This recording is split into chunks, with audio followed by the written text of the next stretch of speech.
जैसा कि आप जानते हैं, हम आपके लिए जो MCQ series 12th class NCERT based जो क्वेश्चन आंसर्स हम स्टडी कर रहे हैं, उसी का आज हम जो सेकंड लास्ट चैप्टर हम बोल सकते हैं ओल्ड सिलेबस के बेस पे, और लास्ट चैप्टर न्यू सिलेबस के बेस पे, और उसकी हम आज सेकंड क्लास है वो डिस्कस करने जा रहे हैं।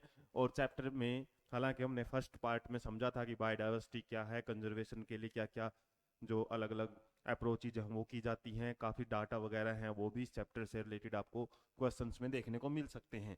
तो आज हमारी जो सेकंड क्लास है इसमें हम जो क्वेश्चन नंबर 16 to 30 सोल्व करने जा रहे हैं। इससे पहले फर्स्ट पार्ट है जो फर्स्ट क्लास, उसको जरूर देखें, और उसी में आप इस चैप्टर से रिलेटेड जो बेसिक्स है वो समझ सकते हो। इसके अलावा कुछ क्वेश्चन आंसर हमने जो पहले किए थे उनका भी बेनिफिट आपको इस पार्ट में लगेगा। तो आज का जो हम बिल्कुल फर्स्ट क्वेश्चन है वो स्टार्ट कर लेते हैं। Which of the following statement is correct. तो कुछ स्टेटमेंट आपसे इस टाइप के क्वेश्चन में मिल सकते हैं, करेक्ट या इनकरेक्ट से रिलेटेड। तो करेक्ट पूछा हुआ है कि कौन सी है, और इसमें दिया हुआ है African catfish is not threat to indigenous catfishes. तो इंडिजिनस का मतलब होती हैं जो हमारी एंडमिक भी बोला जाता है इनको, एंडमिक स्पीसीज जो किसी नेटिव एरिया पे रहती हैं। हालांकि इस टाइप का कोई डाटा अपनी एनसीईआरटी बुक में नहीं है कि भाई ये है या नहीं है थ्री टू एंडमिक स्पीसीज। इसके अलावा पार्थिमम is a endemic species of our country. हालांकि ये चीज हम पढ़ते हैं, पार्थिमम है जो कैरेट ग्रास, ये क्या है, एक्जोटिक स्पीसीज है। फर्स्ट पार्ट में भी हमने इसके बारे में अच्छे से समझा था। एक प्रकार से इन्वेंशन ऑफ एलियन स्पीसीज की वजह से जो बायोडाइवर्सिटी लॉस होता है उसमें भी ये एग्जाम्पल पढ़ने को मिलता है। इसके अलावा Steller cow is an extinct animal, और ये तो एग्जाम्पल बिल्कुल आप अच्छे से समझ सकते हो। एक्सटिंक्ट स्पीसीज के कुछ एग्जाम्पल अपनी बुक में दिए हुए हैं, और उसमें ये भी एग्जाम्पल है। स्टेलर सी काऊ है, ये एक्सटिंक्ट हो चुकी है 1741 के आसपास, यूरोपियन कंट्री में इसको एक्सटिंक्ट मान लिया गया है। तो ये बिल्कुल करेक्ट स्टेटमेंट है। और कुछ ऐसी ही चीजें आपको मिलती हैं एग्जाम में, कुछ एक लाइन है एनसीईआरटी की उठा के दे देंगे आपको, और कुछ लाइनें हैं हो सकता है आउट ऑफ एनसीईआरटी मिले। तो वहां पे यदि आपने एक पर्टिकुलर लाइन भी अच्छे से समझ रखी है ना, वहीं से आपका आंसर है वो इजिली सोल्व हो सकता है। इसके अलावा lantana is popularly known as carrot grass. तो कैरेट ग्रास तो किसको बोलते हैं, हम पार्थिमम को बोलते हैं। तो ये भी स्टेटमेंट हमारी क्या है, इनकरेक्ट है। तो यहाँ पे यदि कंफ्यूजन है तो इस स्टेटमेंट ने ये कंफ्यूजन हालांकि यहाँ पे दूर कर दिया है, तो हम मान सकते हैं ये स्टेटमेंट भी क्या है, इनकरेक्ट रहेगी। उसके बाद नेक्स्ट क्वेश्चन देख लेते हैं। Which of the following national park is home to the famous musk deer hangul. तो ये आपको जो मस्क डियर है ये पता होना चाहिए किस एरियाज में मिलती है। तो यदि ऐसे भी पता है ना तो देखो इसमें जरूरी नहीं कि नाम, जैसे जम्मू कश्मीर है, इसके अलावा अरुणाचल प्रदेश है, मध्य प्रदेश है। तो ये कुछ जगह हैं जहाँ पे ये नेशनल पार्क वगैरह प्रेजेंट है, वाइल्ड लाइफ सेंचुरीज। और ऐसे तो बहुत सारे हम देख सकते हैं, नेशनल पार्क काफ़ी सारे होते हैं, सेंचुरीज काफ़ी हैं। तो कुछ पर्टिकुलर आपको याद रखने की ज़रूरत है। जैसे इसमें जो हंगोलिया मस्क डियर है, ये आपकी जम्मू कश्मीर एरिया में मिलती हैं, और आपका जो हम बोल सकते हैं डेक डेकिंगम नेशनल पार्क है वो इसके लिए फेमस है। इसके अलावा तो काफ़ी कुछ आप डाटा वगैरह वो याद करना चाहो तो कर सकते हो, ये भी अपने अपने चीज़ों के लिए फेमस हैं। लेकिन कुछ ऐसे क्वेश्चन आपको मिलेंगे ना कुछ पार्टिकुलर ही, जैसे काजीरंगा नेशनल पार्क है, गिर नेशनल पार्क है, तो ये कुछ, या गिर जो लाइन्स से रिलेटेड है, एक हम वाइल्ड लाइफ सेंचुरी भी इसको बोलते हैं। थोड़ा कन्फर्मेशन, ये डाटाबेस क्वेश्चन है ना, ये तो आपके डायरेक्ट क्वेश्चन रहते हैं, ये आपको पता है तो इजीली आप इनको सोल्व कर लेते हो। Next, joint F forest management, जिसको हम JFM भी बोलते हैं, इसके बारे में भी डिस्कशन मिलता है बायोडाइवर्सिटी वाले चैप्टर में ही। तो ये कब इंट्रोड्यूस किया गया था? जॉइंट फॉरेस्ट मैनेजमेंट क्या है, एक प्रकार से जो लोकल कम्युनिटीज हैं उनको एनहेंस किया जाता है, उनको ज़्यादा से ज़्यादा हम बोल सकते हैं प्रोत्साहन दिया जाता है गवर्नमेंट के द्वारा, ताकि वो अपने लोकल फॉरेस्ट को प्रोटेक्ट करे। तो ये जो लॉन्चिंग है इसकी इंडिया के अंदर 1980 के अंदर की गई थी। तो ये भी डायरेक्ट क्वेश्चन ही है, ऐसे आपको डाटाबेस क्वेश्चन इस बुक में से कंफ्यूज कर सकते हैं, इसलिए इजी है चैप्टर। मैक्सिमम चीज़ें हमको याद रह सकती हैं, लेकिन कुछ डाटा हैं, कुछ हो सकती हैं, कुछ आपके डायरेक्ट क्वेश्चन है, एग्जाम्पल्स हैं, वो आपको याद रखने पड़ेंगे। उसके बाद which is the example of x conservation. देखो ये थोड़ी चीज़ें हम समझ लेते हैं कि एक्स इन सीटू क्या होते हैं। तो एक्स में क्या है, जब हम किसी भी एनिमल को उसके नेचुरल हैबिटेट से बाहर प्रोटेक्ट करते हैं, उसी को बोलते हैं एक्सीटू कंजर्वेशन। तो इन सीटू कंजर्वेशन क्या होता है, जिसमें हम उसके नेचुरल हैबिटेट में प्रोटेक्ट करते हैं। तो इनका दोनों का आपको एग्जांपल पता होना चाहिए, तभी आप इसको सोल्व कर पाते हो। तो इन सीटू में क्या आता है, national park, wild life sanctuaries, इसके अलावा सेक्रेड ग्रुप्स। सेक्रेड ग्रुप्स कुछ ऐसी जगहें होती हैं जो कि थोड़ा सा होली मानी जाती हैं, पवित्र मानी जाती हैं, और उनके जैसे हम लोकली जैसे तुलसी का पौधा है, इसके अलावा पीपल है, तो इनको हम काफ़ी अच्छा मानते हैं नेचुरली, और हम मान सकते हैं कि इसके साथ हमारी जो स्पिरिचुअलिटी है वो जुड़ी हुई है। तो ऐसे ही कुछ जगहें हैं सेक्रेड ग्रुप्स, वो भी क्या है, नेचुरल हैबिटेट में प्रोटेक्ट किए जाते हैं। और सीड बैंक क्या होता है, एक एक्सीटू कंजर्वेशन का एग्जांपल है। इसके अलावा जर्म प्लाज्म बैंक है, पोलन बैंक्स हैं, ठीक है, जिसमें क्रायो प्रिजर्वेशन यूज किया जाता है, वो हम बोल सकते हैं कि नेचुरल हैबिटेट से हम उनको बाहर प्रोटेक्ट करते हैं। From the origin of life to its diversification on earth, शुरुआत से लेके जैसे जैसे जो अर्थ के ऊपर जो लाइफ है वो डाइवर्सिफाई हुई है, वो ज़्यादा से ज़्यादा फैली है, there have occurred following number of episodes of mass extinction। Mass extinction का मतलब है ज्यादा से ज्यादा नंबर में जो स्पीसीज हैं वो उनका एक्सटिंक्ट होना। तो ऐसे मास एक्सटिंक्शन कितनी बार हो चुके हैं धरती पे, ये आपको डायरेक्ट याद रखना पड़ेगा, 5 टाइम्स, 5 बार जो मास एक्सटिंक्शन है धरती पे हो चुके हैं। मास एक्सटिंक्शन का मतलब जैसे डायनासोर एक्सटिंक्ट हुए थे, हालांकि उस टाइम उल्का पिंड मानते हैं कि मेटेराइट धरती से टकराया था, तो मैक्सिमम स्पीसीज है उस टाइम खत्म हो चुकी थी। फिर भी कुछ मैमल्स ऐसे थे जो कि जो बोरोज बिल वगैरह बना के रहते थे, वो प्रोटेक्ट हो चुके थे, इसमें बच गए थे, वरना मैक्सिमम जो स्पीसीज खत्म हो चुकी थी। ऐसे ही काफी एक्सटिंक्शन अर्थ को फेस करने पड़े हैं जब से अर्थ पे ओरिजिन ऑफ लाइफ हुआ है। तो इवोल्यूशन से रिलेटेड क्वेश्चन है ये। तो 5 एक्सटिंक्शन फेस किए हैं अर्थ ने। इवल क्वार्टेट, तो इससे रिलेटेड भी क्वेश्चन काफी बनते हैं। बायोडाइवर्सिटी लॉस में 4 मुख्य कारण होते हैं, तो इसमें बोला है कि डज नॉट इंक्लूड, कौन सा इंक्लूड नहीं है। हैबिटेट लॉस तो इंक्लूड है, इंट्रोडक्शन ऑफ एलियन स्पीसीज ये भी है, इसके अलावा ये को एक्सप्लोइटेशन या फिर ओ एक्सप्लोइटेशन या को एक्सप्लोइटेशन मान सकते हो इसको। को का मतलब को एक्सटिंक्शन भी बोल सकते हैं, को एक्सटिंक्शन।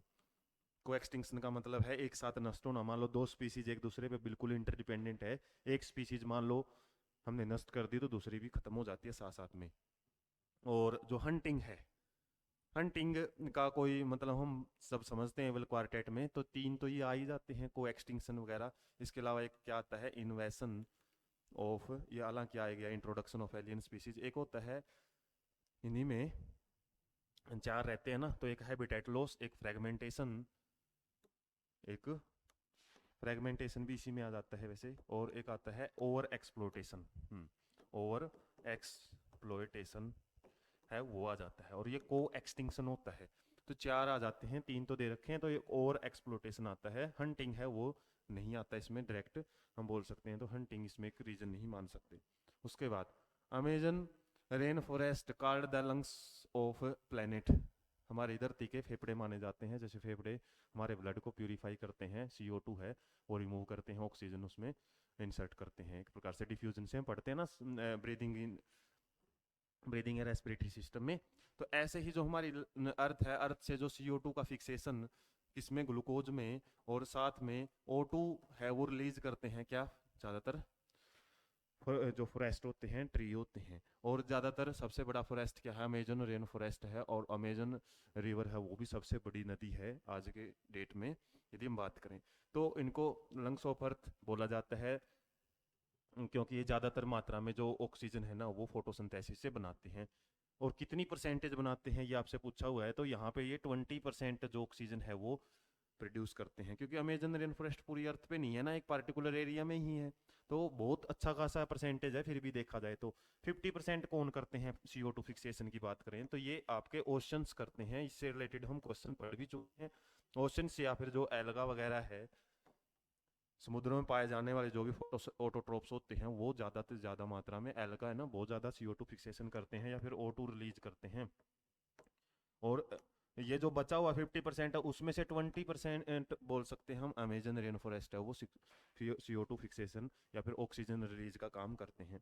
उसके बाद the taxa believed likely to join the endangered category in near future, तो ये कुछ आती हैं स्पीसीज, जैसे एक्सटिंक्ट है जो कि बिल्कुल खत्म हो चुकी है, इसके अलावा एंडेंजर्ड है, एंडेंजर्ड का मतलब जो अभी खतरे में है, और एक होती है जो इसने पूछा है कि फ्यूचर में एंडेंजर्ड में आ सकती है, वो कौन सी होती है?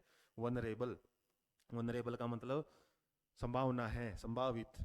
तो ऐसे कुछ स्पीशीज की कैटेगरी बनाई हुई है IUCN ने, और इन्हीं की जो डिटेल है वो रेड डाटा बुक में मिलती है कि इन स्पीशीज को ज़्यादा प्रोटेक्शन की ज़रूरत है। मान लो जैसे वनरेबल है ना, इनको ज़्यादा प्रोटेक्शन की ज़रूरत नहीं है, फिर भी ध्यान देने की ज़रूरत है, लेकिन एंडेंजर्ड पे सबसे ज़्यादा ध्यान है। अब इन पे तो क्या ही ध्यान दें, ये तो एक्सटिंक्ट ही हो चुकी हैं। तो जाहिर सी बात है यहाँ पे क्या पूछा उससे, वनरेबल से रिलेटेड पूछा हुआ है। एक्सटिंक्ट खत्म हो चुकी हैं, रेयर तो वो होती हैं जो बिल्कुल कम मिलती हैं, हो सकता है किसी दूसरे एरिया में वो अच्छी मिले।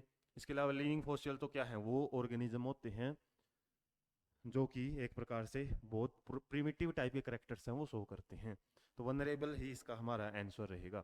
विच of the following is not currently a major cause of the global reduction in the biodiversity? तो बायोडाइवर्सिटी जो ग्लोबल लेवल पे कम होती जा रही है, उसका क्या इसमें पूछा ना, नोट टाइप के क्वेश्चन ज्यादा मिलते हैं, ध्यान रखना आप। तो ओवर एक्सप्लोटेशन तो है, हमने देखा था, इवल क्वार्टेट से रिलेटेड ही क्वेश्चन है यहाँ पे। हैबिटेट डिस्ट्रक्शन है, ग्लोबल वार्मिंग की वजह से इतना ज़्यादा हैबिटेट लॉस, ये फिर हम बोल सकते हैं बायोडाइवर्सिटी लॉस है ना, वो नहीं देखने को मिल रहा। Introduction of foreign predators and disease, तो ये तो आपका इविल क्वार्टेट से रिलेटेड ही है। तो इविल क्वार्टेट में इसमें 3 चीज़ें दी हुई हैं, और एक है जो ग्लोबल वार्मिंग। ये इन फ्यूचर यदि ग्लोबल वार्मिंग की वजह से बायोडाइवर्सिटी लॉस होएगा ना, इसे वाइडर लेवल पे होएगा, बहुत ज़्यादा बड़े लेवल पे होएगा। तो पार्टिकुलर अभी इसका ग्लोबल वार्मिंग का बायोडाइवर्सिटी लॉस पे ज़्यादा बड़ा कारण नहीं है। Which of the following characteristics would cause a country to consider a high priority region for the conservation efforts? तो इनमें से आपसे पूछा हुआ है कि कौन सा ऐसा करेक्टरिस्टिक्स है जो कि एक कंट्री के कंजर्वेशन के लिए ज़्यादा बेनिफिशियल हो सकता है। मान लो कोई कंट्री है, उसके पास ऐसा क्या गुण होना चाहिए जिसके बेस पे उसको हम ये मानने की उसको ज़्यादा कंजर्वेशन की ज़रूरत है। तो उसके पास क्या होना चाहिए? High degree of endemism. Endemism मतलब उसके पास ऐसी स्पीसीज होनी चाहिए जो उस पार्टिकुलर एरिया में ही मिले, और तभी कंजर्वेशन की जरूरत है। मान लो वहाँ पे कंजर्वेशन नहीं कर पाए हम, और वो स्पीसीज वहीं से खत्म हो चुकी, तो वो डायरेक्ट एक्सटिंक्ट में चली जाएंगी। तो इसलिए यही इसका आंसर रहेगा। इसके अलावा देख लो आप, हैविंग लो स्पीसीज रिचनेस, उसकी तो क्या ही जरूरत है जब स्पीसीज रिचनेस बहुत कम है। Having little natural habitat remaining, और जिसके बहुत कम जो नेचुरल हैबिटेट बचे हुए हैं, तो उनका भी कोई ऐसा रीजन नहीं है कि उसको कंजर्वेशन की जरूरत है। तो ज़्यादातर हमारा हम मान सकते हैं कि हाई डिग्री ऑफ एंडेमिज्म ज़्यादा देखने को मिलती है ना, उस केस में उसको हम मान सकते हैं कि क्या ज़्यादा कंजर्वेशन की ज़रूरत है। उसके बाद which of the following is not the approach for in situ conservation? In situ conservation के लिए कौन सी अप्रोच, मतलब इन सीटू का एग्जाम्पल नहीं है, सिंपली ये पूछा हुआ आपसे। बायोस्फीयर रिजर्व है, सेंचुरीज हैं, वाइल्ड लाइफ सफारी पार्क हैं, या नेशनल पार्क जिनको हम बोलते हैं। और इसके अलावा यदि हम बात करें सैकर्ड ग्रूव्स, सैकर्ड ग्रूव्स हैं इन सीटू में आते हैं। इसके अलावा सेंचुरीज हैं, ये इन सीटू में आती हैं। इसके अलावा बायोस्फीयर रिजर्व्स, ये भी इन सीटू में आते हैं। 3 तो हमारे कन्फर्म ही हैं इन सीटू में आएंगे। तो वाइल्ड लाइफ सफारी पार्क्स, ये कुछ ऐसे मान सकते हैं हम, कुछ ऐसे जूलॉजिकल पार्क, कुछ ऐसे एरियाज होते हैं जहाँ पे हम ऑर्गेनिज्म को बाहर से लेके प्रोटेक्ट करते हैं। तो सिंपली यहाँ पे कन्फर्मेशन हमारी इन तीनों चीज़ों की है। तो यह तो इन सीटू में आएंगे। नोट का पूछा है तो जाहिर सी बात है ये आपका वाइल्ड लाइफ सफारी पार्क इसके अंदर आ जाता है। Next, which of the following forest is known as? तो ये तो हम पढ़ ही चुके हैं ना, कि आपके लिए जस्ट क्वेश्चन है, प्रैक्टिस क्वेश्चन बोल सकते हैं, जिसका आप आंसर कमेंट सेक्शन में डाल सकते हो। उसके बाद द एक्टिव केमिकल ड्रग रेस्प्रीन। रेस्प्रीन एक प्रकार की दवाई होती है जो कि क्या करती है, बीपी यदि बढ़ जाता है ना तो उसको लो करने का काम कर सकते हैं। तो लोअरिंग एजेंट का काम कर सकती है। किस चीज़ को लोअरिंग का? बीपी लोअरिंग एजेंट का काम करती है। ज़्यादातर हॉर्सेज वगैरह में यूज की जाती है ये। तो किस प्लांट से निकाली जाती है? डायरेक्ट क्वेश्चन है आपका। रो वोल्फिया से निकाली जाती है। इसके अलावा दतूरा, एट्रोपा और पेपेवर वगैरह है ना, इनसे भी काफ़ी ऐसी ड्रग्स निकाली जाती हैं। इनके अलग अलग यूज रहते हैं। जैसे पेपेवर सोमनीफेरम है, इससे कुछ ऐसी दवाइयाँ निकाली जाती हैं, ड्रग्स। हालांकि वैसे तो टॉक्सिक होती हैं ये चीज़ें तीनों ही, लेकिन इनसे हम मेडिसिनली इनको यूज कर सकते हैं, कार्डियक वगैरह, या फिर ज़्यादातर जैसे पेपेवर सोमनीफेर हैं कुछ कार्डियक इन्फ्लेक्शन या फिर कुछ डिजीजेज वगैरह, इनको क्योर करने के लिए। तो डायरेक्ट क्वेश्चन जब बन जाता है ना, तो रेस्पिरिन तो आपकी रो फोलिया से ही, रो वोल्फिया से ही निकाली जाती है। उसके बाद which of the below mention region exhibits less seasonal variation, ऐसा कौन सा जगह है जहाँ पे सीजनल वेरिएशन कम से कम मिले। तो सीजनल वेरिएशन जैसे इंडिया में तो अच्छी खासी मिलती हैं, और ऐसी कौन सी जगह हैं जहाँ पे मतलब एक फिक्स टाइप की बोल सकते हैं कंडीशन रहे। और ये आपका सिंपली यदि बात करें ना, हाइपोथेसिस से रिलेटेड क्वेश्चन है, हाइपोथेसिस ऑफ बायोडाइवर्सिटी। बायोडाइवर्सिटी ज़्यादा मिलने का, डाइवर्सिटी ज़्यादा मिलने का कुछ रीजंस होते हैं पार्टिकुलर। तो उनमें क्या है कि सीजनल वेरिएशन भी यदि कम से कम होगे ना, ज़्यादा से ज़्यादा बायोडाइवर्सिटी वहाँ पे देखने को मिलती है। तो ये रीजन आपको पता है कहाँ होते हैं, ये होते हैं ट्रॉपिकल रीजन जो होता है इक्वेटर रीजन के आसपास। तो इक्वेटर रीजन पे खास बात क्या है कि ज़्यादातर जो टेम्परेचर है वो अच्छा खासा मेंटेन रहता है, बारिश वगैरह एक मतलब बोल सकते हैं सदाबहार रीजन रहता है वो, 12 महीने है ना वहाँ पे अच्छी धूप निकलती है। और अच्छा जैसे हम साउथ में जाएं इंडिया के, वहाँ पे धूप ही मिलती है, सर्दियों में भी अच्छी खासी धूप निकलती है। तो वहाँ पे क्या है डायरेक्ट हम मान सकते हैं सनलाइट सीधी गिरती है। और जैसे जैसे हम टेम्परेट रीजन पोल्स की तरफ बढ़ना शुरू करते हैं तो वहाँ पे क्या है सर्दी गर्मी में, जैसे हमारे जो नॉर्थ रीजन है इंडिया का, तो वहाँ पे क्या है सर्दियाँ आती हैं गर्मियाँ आती हैं, इस तरीके से वेरिएशंस काफ़ी सारी देखने को मिलती है।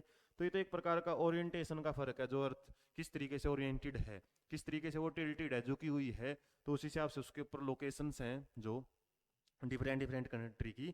तो टेम्परेट रीजन में ज़्यादा से ज़्यादा क्या मिलती है हमारी सीजनल वेरिएशन देखने को मिलती है। तो ट्रॉपिक में कम से कम मिलेंगी, याद रखना, टेम्परेट में ज़्यादा मिलेंगी। अल्पाइन टुंड्रा वगैरह तो कौन से रीजन है जहाँ पे ज़्यादा से ज़्यादा बर्फ़ देखने को मिलती है। तो आज के सेशन का लास्ट क्वेश्चन कर लेते हैं, discuss the historic convention on biological diversity held. देखो डायरेक्ट क्वेश्चन कितने आए हुए हैं। रियो डी जेनरो इन 1992, तो जो कन्वेंशन हुई थी, जो एक सम्मेलन हुआ था जिसमें कि बायोडाइवर्सिटी को बचाने से रिलेटेड कुछ ऐसे नियम वगैरह है, कुछ ऐसे सुजेशंस हैं वहाँ वो सुने गए थे कंट्रीज एक दूसरे से जो मेंबर थे, और वो उनको लागू किया गया था। तो सबसे पहला जो सम्मेलन था वो क्या अर्थ समिट के नाम से ही देखने को मिला है। तो अर्थ समिट का तो हालांकि बुक में भी डिस्कशन किया हुआ है, इसके अलावा इनका कोई जिक्र है नहीं है वैसे। इसके अलावा आप पढ़ो तो इनको बारे में और थोड़ी डिटेल ले सकते हो। तो इस तरीके से आज हमने जो थर्ड क्वेश्चन है इस चैप्टर के वो यहाँ तक कंप्लीट कर ली हैं, और नेक्स्ट सेशन में हम जो बचे हुए 31 to 45 क्वेश्चन है वो सॉल्व करेंगे। ऐसे ही सेशन के लिए आप चैनल के साथ जुड़े रहें और चैनल को सब्सक्राइब रखें। वीडियो सेशन को ज़्यादा से ज़्यादा दोस्तों के पास शेयर भी ज़रूर करें। Thank you so much.